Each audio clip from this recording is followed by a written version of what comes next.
ጴጥሮስ አገልግሎቱን እንዲያቆም እንደነገ ወጥቶ እንዲገደል ጠላት አውጆ በነበረበት ቦታ ላይ በራሱ እስር ቤት ውስጥ ከቶ አመቻችቶ እንደነገ ገለዋለሁ ብሎ ባሰበ ሰዓት ላይ የእግዚአብሔር መልአክ ተገለጠ።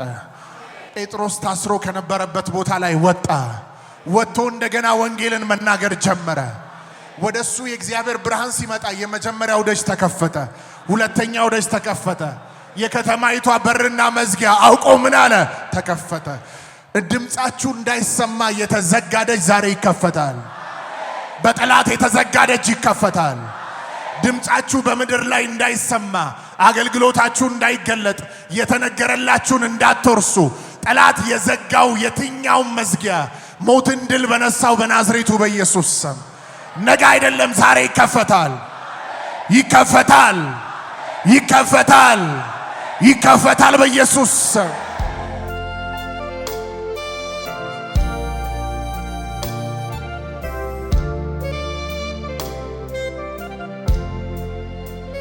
መጽሐፋችንን ሐዋርያት ሥራ መጽሐፍ ምዕራፍ 12 ከቁጥር 6 እስከ 8 ያለውን እናነባለን።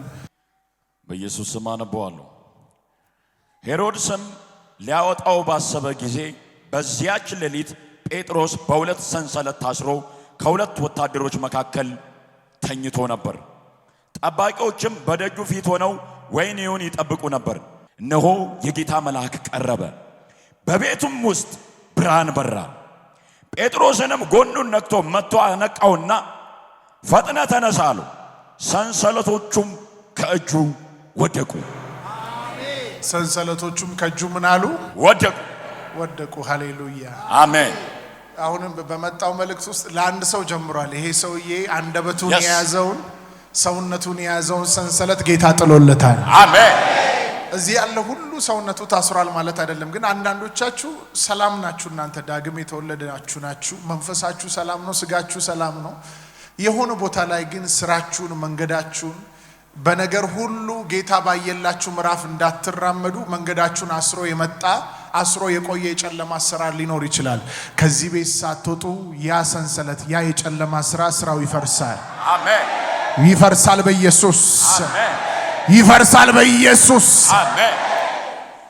ልብ ብላችሁ ስሙኝ አባቴ ብሩካን። የጴጥሮስ ከእስር ቤት መውጣት፣ ጴጥሮስ ከታሰረበት ቦታ መውጣቱ፣ ሰንሰለት ከእጁ ላይ መውደቁ የክርስቶስ ወንጌል እንዲሰፋ በምድሪቱ ላይ ወንጌል በሁሉ አቅጣጫ እንዲሰፋ ነው።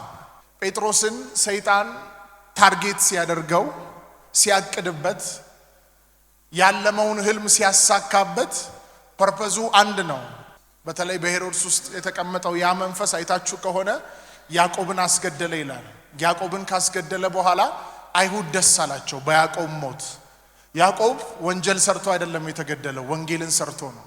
ወንጌልን ሰርቶ ዳግም ወንጌልን እንዳይሰራ በጠላት አጀንዳ ውስጥ ወድቆ ሲገደል በዛ የነበሩ ሰዎች ሁሉ ደስ አላቸው። የወንጌል ተቃዋሚ መንፈስ ላያቸው ላይ ስለነበረ ክፉ ሰዎች ስለሆኑ ማለት ነው። በእነሱ ደስታ ውስጥ ሄሮድስ ያን ደስታ ተመለከተና አየና ጨምሮ ማንን አስያዘው ይላል?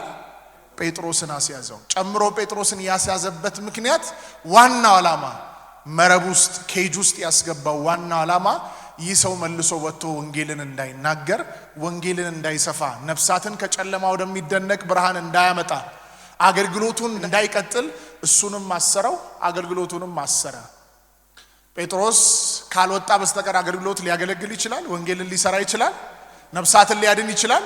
ስለዚህ ትልቁ ዓላማው ትልቁ እቅዱ እንዳያገለግል፣ ወጥቶ ወንጌልን እንዳይሰራ፣ በሱ የጀመረው ነገር እስከ ፍጻሜ ድረስ እንዳይሄድ መሃል ላይ ለማጨንገፍ ነው ያንን እቅድ አቅዶ ጴጥሮስን መረብ ውስጥ ያስገባው።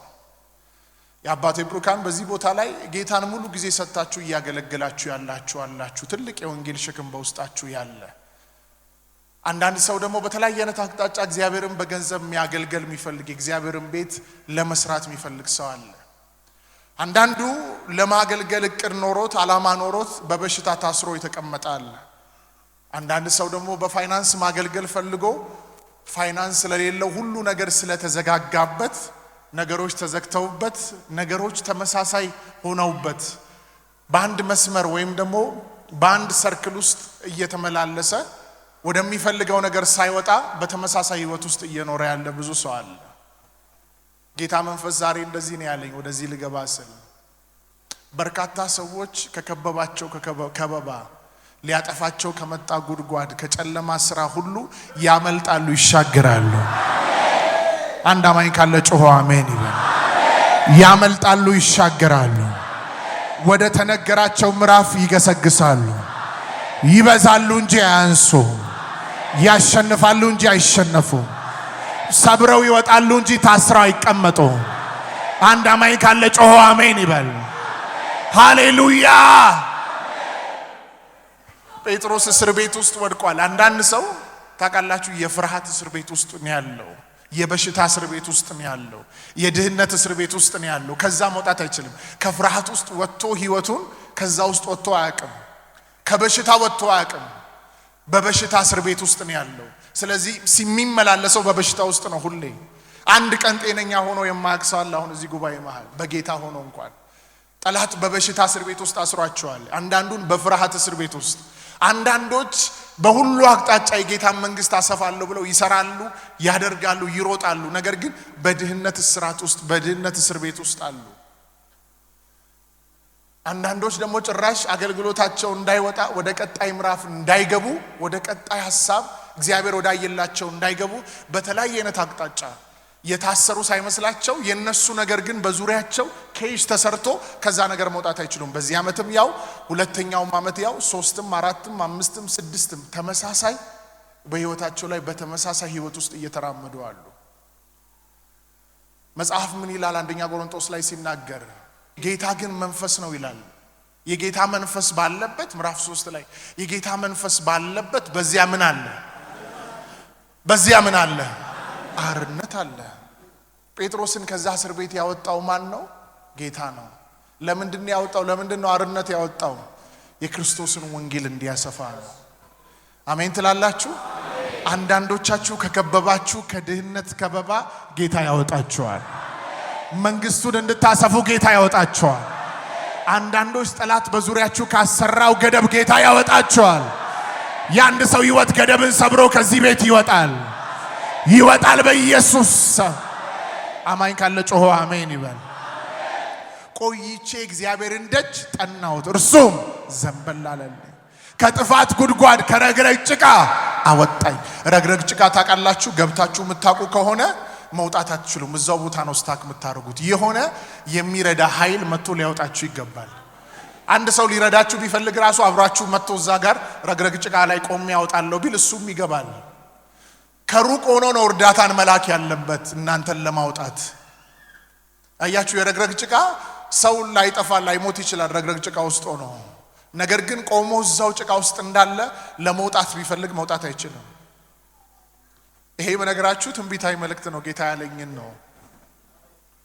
ይህ 2017 የመጨረሻው ማክሰኞ ላይ ናችሁ አሁን ያላችሁት። በርካቶቻችሁ ወደ ታየላችሁ ግብ እንዳትገቡ ሰይጣን ያሰራው ኬጅ ሁሉ ከቀኝ ከግራ ከፊት ከኋላ በጌታ በኢየሱስ ስም ይፈርሳል። ይፈርሳል፣ ይፈርሳል፣ ይፈርሳል፣ ይፈርሳል በኢየሱስ ይፈርሳል በኢየሱስ። አንዳንዶች ከበሽታ እስር ቤት ውስጥ ይወጣሉ፣ ከፍርሃት እስር ቤት ውስጥ ይወጣሉ፣ ከሞት እስር ቤት ውስጥ ከድህነት እስር ቤት ውስጥ ይወጣሉ። እስቲ በአንድ ሰው ላይ አውጁ፣ ይወጣሉ በሉና ተናገሩ። ታውቃላችሁ አሁን ስለ ሰይጣን ስናገር ትልቅ አድርጋችሁ እንድታዩት አይደለም፣ ግን ስትራቴጂውን እንድናቅ ነው እንጂ እሱ ኦልሬዲ የወደቀ የተሸነፈ ነው። ነገር ግን ምድር ላይ በሚመላለስበት ሰዓት ላይ ትላንትና ስጋ ለባሽ ላይ ተቀምጦ የጋለበ ስጋ ለባሽ ላይ እነ ሄሮድስ ላይ ተቀምጦ የጴጥሮስን አገልግሎት ለማጨንገፍ ጳውሎስ አንድ ስፍራ ላይ ሲናገር ወደ እናንተ ለመምጣት ፈልጌ ነበር ሰይጣን አዘገየኝ አለ። ፈጥኖ ደርሶ ለመስራት የሚፈልግበት ቦታ እንዳይሰራ በተለያየ አይነት ሲስተም ሲያዘገየው አየ። አላስቀረውም፣ አዘገየው። ግን አንዳንዶች አሁን እዚህ መሃል 3 ነገር ነው ማወራው፣ ልብ ብላችሁ ስሙኝ። አንዳንዶች አሁን ነፍሳቸው ታስሯል፣ መንፈሳቸው ታስሯል። እነዚህ ሰዎች ምን አይነት ሰዎች ናቸው? በኋላ ስንጸልይ ከውስጣቸው አጋንንት ከመንፈሳቸው ውስጥ እየጮኸ እየለፈለፈ ከውስጣቸው ይወጣል። እነዛ ሰዎች በጨለማው መንፈስ ታስሯል። ስለዚህ መንፈሳቸውን ይዟል፣ ሙሉ ለሙሉ ጨለማ ውስጥ ነው ያሉት። አንዳንዱ ዳግም ተወልዶ የጌታ ሆኖ መንፈሱ ሰላም ነው፣ መንፈሱ ደና ነው፣ በጌታ ስለሆነ ማለት ነው። የሆነ ፓርት ላይ ግን ስጋው ላይ ጠላት በሽታ አስቀምጦበታል፣ ሰይጣን በሽታ አስቀምጦበታል። አይታችኋል። ኢየሱስ ወደዛች ሴት ሲሄድ ሉቃስ ወንጌል ላይ ከፈወሳት በኋላ ሰው ተሰበሰበ። ለምን በሰንበት ቀን ትፈውሳለህ አሉት።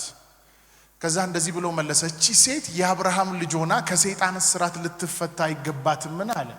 ሰው የሷን ህይወት ሲመለከት ስጋዋ ላይ የተቀመጠ በሽታ ጎባጣነት፣ ስለዚህ እቺ ሴት ጎባጣ ናት ብለው ይናገራሉ፣ ሰዎች ያወራሉ፣ እላይዋ ላይ እጢ ያለ ይላሉ። ኢየሱስ ግን እቺን ሴት ሲመለከት እንደዛ ብሎ አልጠራትም፣ ከሰይጣን እስራት አለ። አንዳንድ ነገሮቻችሁ በራሳችሁ አይን፣ በዶክተር አይን፣ በስጋ አይንና በመንፈስ ዓለም መነጽር ሲታዩ ሁሉም ነገሮች ተመሳሳይ አይደሉም። መንፈስ ዓለም የነገሩን መነሻ ሶርስና ምንጩን ነው የሚመለከተው። ስለዚህ አንዳንዱ መንፈሱ ሰላም ነው፣ ዳግም የተወለደ ነው፣ ስጋው ላይ ግን በተለያየ አይነት አቅጣጫ ጠላት በሽታ አስቀምጦበታል።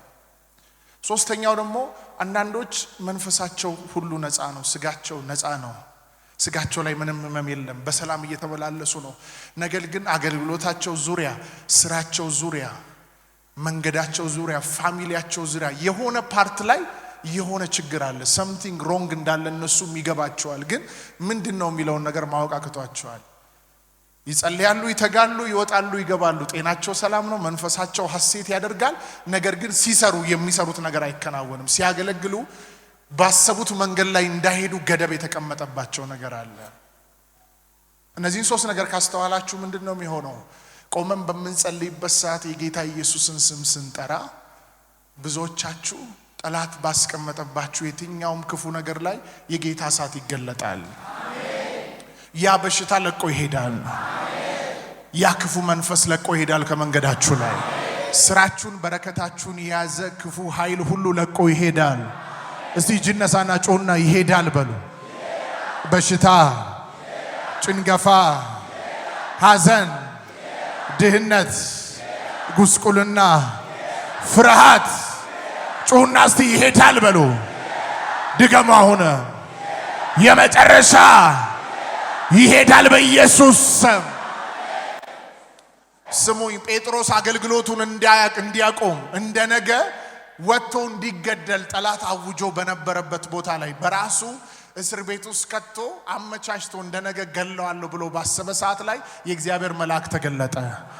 ጴጥሮስ ታስሮ ከነበረበት ቦታ ላይ ወጣ።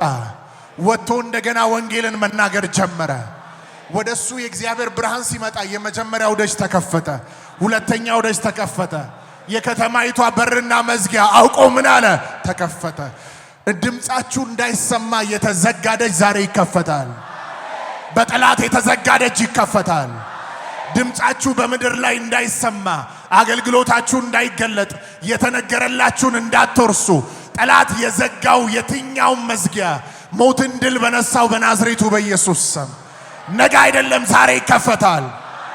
ይከፈታል። ይከፈታል። ይከፈታል በኢየሱስ ስም። አንድ አማኝ ካለ እጁን ዘርግቶ ጮሆ አሜን ይበል። እስቲ 3 ጊዜ ተናገሩ። ይከፈታል በሉ።